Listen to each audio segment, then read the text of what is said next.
রাত পোহালেই ঘরের মাঠে বাংলাদেশ পাকিস্তান ওয়ানডে সিরিজ শুরু। মাঠে দাপট দেখিয়ে দৃষ্টিনন্দন ওই ট্রফিটা জিততে লড়াই চলবে শাহিন শাহ আফ্রিদি ও মেহেদী হাসান মিরাজের দলের মধ্যে। শক্তিশালী পাকিস্তানের বিপক্ষে কেমন হবে টাইগার একাদশ? সাইফ, তামিম, সৌম্য, লিটন দলে ওপেনারের নাই কমতি। ওদিকে স্পিন পেস লাইনআপেও পর্যাপ্ত বিকল্প। সব মিলিয়ে কেমন হতে যাচ্ছে বাংলাদেশের সেরা একাদশ, সেটাই দেখে নেওয়া যাক একে একে। ওপেনিংয়ে সাইফ হাসানের জায়গা নিশ্চিত।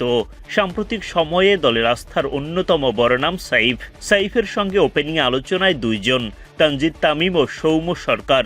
সবশেষ ওয়ানডে সিরিজে সাইফের সঙ্গে দুর্দান্ত জুটি গড়েন সৌম্য। ওদিকে তামিমও আছেন দারুণ ছন্দে। তামিম কিংবা সৌম্য, সাইফের সঙ্গে যিনি ওপেনিংয়ে নামেন না কেন, অবাক হওয়ার কিছুই থাকবে না। নাম্বার ৩ নাজমুল শান্তর জায়গা। শান্তর ইনিংস যত বড় হবে বাংলাদেশও ততই এগিয়ে যাবে। মিডল অর্ডারে ভরসা যোগাবেন তাওহিদ হৃদয়। বেশ ভিন্ন রকম এক পজিশনে দেখা যাবে লিটন দাসকে। নাম্বার ৫-এ খেলার কথা রয়েছে তার। সেই লক্ষ্যে হৃদয়ের সঙ্গে জুটি বেঁধে ব্যাটিং অনুশীলন করে বোঝাপড়া ঠিকঠাক করে নিয়েছেন।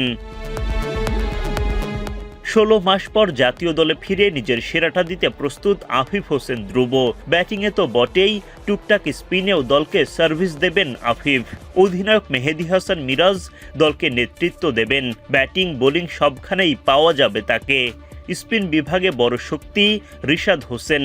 বাংলাদেশের পাকিস্তানি কোচ মুশতাক আহমেদের ক্লাসে নিজেকে ঝালিয়ে নিয়েছেন এই লেগি। এবার মাঠে প্রমাণের পালা।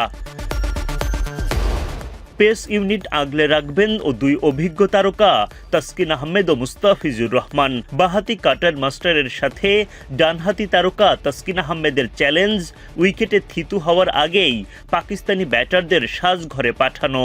তৃতীয় পেসার নিয়ে খানিকটা দ্বিধা আছে, নাহিদ রানা নাকি শরীফুল ইসলাম। টিম কম্বিনেশন বিবেচনায় নিয়ে সুযোগ পাবেন যে কোনো একজন। শেষ পর্যন্ত একাদশ যেমনই হোক না কেন, সিরিজের প্রথম ম্যাচ জিতে এগিয়ে যেতে চাইবে বাংলাদেশ। বুধবার দুপুর 2টা 15 শুরু হবে বাংলাদেশ বনাম পাকিস্তান সিরিজের প্রথম লড়াই। Adnan Ahmed, BD Cric time.